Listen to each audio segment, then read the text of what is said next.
እሱ አካባቢ የሚኖር ሰው ቆርጣ ራሷን እኮ እየደማሽ ይህንን ቪዲዮ ሳስተላልፍ ብዙዎቻችሁ በብዙ መንገድ እንደምትረዱትና በብዙ መንገድ እንደምትተነትኑት አውቃለሁ። ሆኖም ግን ችግር የለውም፣ በፈለጋችሁት መንገድ መንዝሩት። ይህንን የምለው ያው እዚህ ጋር ያላችሁት ብዙዎቻችሁ ፖለቲከኞች ስለሆናችሁ ልበል ወይስ ፖለቲከኛ ነን ስለምትሉ ነው? በጣም ይቅርታ። ያው ዛሬ ስትወያዩ የነበረው አብሬ ሳይ ነበርና እህታችን ራሷን ለመግደል ቢላ ይዛ ሰውነቷን እየቆራረጠች ምናምንና ግን እኔ ምን ተረዳው ምን አስተዋልኩ መሰላችሁ? እኔ ፖለቲከኛ አይደለሁም መሆንም አልፈልግም፣ እግዚአብሔር ይመስገን። ነገር ግን ለብዙዎቻችሁ እዚህ ውስጥ አሁን ስታወሯት የነበራችሁ ለብዙዎቻችሁ መልእክት እንደላከች ሁላችሁንም እየወቀሰች አስመሳዮች ናችሁ ትላችኋለች። እያስመሰላችሁ ነው፣ እናንተ ናችሁ እኔን እየገደላችሁ ያላችሁት፣ እናንተ ናችሁ መኖር እንድጠላ ያደረጋችሁኝ፣ ሁላችሁም ጽፌላችኋለሁ እከሌ እከሌ እያለች እየጠቀሰች እንደውም ልትከራከሯትም ለእኔ አልጻፍሽም፣ ለእኔ እንደዚህ ነው ያልሽኝ፣ ለእኔ እንደዛ ነው ያልሽኝ እያላችኋት ነበር። ምን ገባ ይመሰላችሁ? ማለት የምታራምዱትን ነገር እናንተ ናችሁ የምታውቁት ፖለቲከኞች። ለምሳሌ አሁን እኛ ለኦሮሞ ነን፣ እኛ የአማራ ነፃ አውጪ ነን፣ እኛ ምናምን ብላችሁ ነው የምትከራከሩት። ግን እኔ እናንተን አንድ ጥያቄ ልጠይቃችሁ።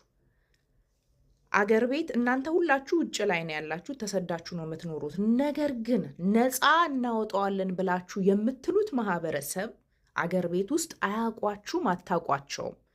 ምናልባት አካባቢያችሁ ላይ ያሉ የተወሰነ ሰው ልታውቁ ትችላላችሁ። ግን ሁሉንም በጠቅላላ ግን ነፃ እናወጣለን ብላችሁ ነው እዚህ ጋር የምትከራከሩት፣ ምን የምትሉት የምትሰሙት።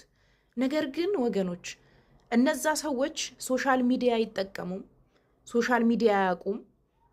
ምን ዓለም ላይ ምን እየተካሄደ እንዳለ ራሱ የማያውቁ ማህበረሰቦች ናቸው በአብዛኛው።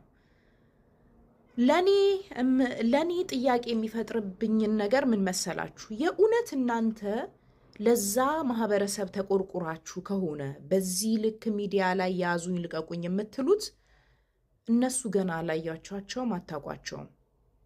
እቺ እህታችሁ የራሳችሁ ወገን ናት ማለት ወገን ናት ብዬ ስላችሁ በፖለቲካው ዓለም በምታራምዱት መንገድ ነው የምላችሁና የራሳችሁ ወገን ናትና እቺ ሰው ሁላችሁም ጋር እንግዲህ አብራችሁ ታወራለች፣ አብራችሁ ኮንታክት አላችሁ። ለምታውቋት ለሷ መፍትሄ እንኳን መስጠት አልቻላችሁ። የሚጀምረው ሁሉ ነገር ከራስ ነው፣ ከቤት ነው፣ ከግል ነው፣ ከአቅራቢያ ነው፣ ከሰፈር መጀመሪያ እኔ ፖለቲከኛ እንዳልኳችሁ ፖለቲከኛ አይደለሁም፣ መሆንም አልፈልግም፣ ከየትኛችሁም ወገን አይደለሁም።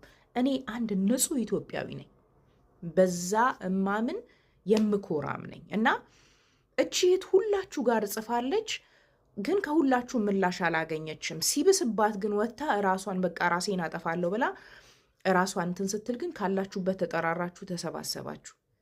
ያዝ ደውል ደዊ መባባል ተጀመረ። ማለት የእውነት ፍቅር ካላችሁ የእውነት የምታረጉት ነገር እውነት ከሆነ እውነት ነፃ ማውጣት ከሆነ መጀመሪያ እህታችሁ አትቀድም? ማለት አብራችሁ ነው የምታወራው፣ ላይቭ ትከታተላላችሁ፣ ትጫወታላችሁ፣ ምን ትላላችሁ?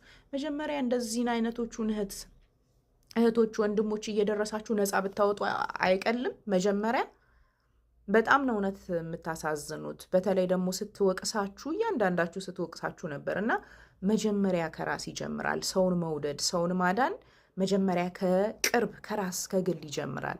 የማታውቋቸው ጋር ነፃ እናወጣለን ብላችሁ ስለነሱ ከመሟገት ይልቅ አጠገባችሁ ያሉት እንደዚህ የምታውቋቸው ኢንተርኔት የሚጠቀሙ አካባቢያችሁ ላይ ያሉት እነሱ ነፃ በማውጣት መጀመሪያ ተባበሩና እንግዲህ በፈለጋችሁት ተረዱት፣ በፈለጋችሁ መንዝሩት። ጉዳይ አይደለም።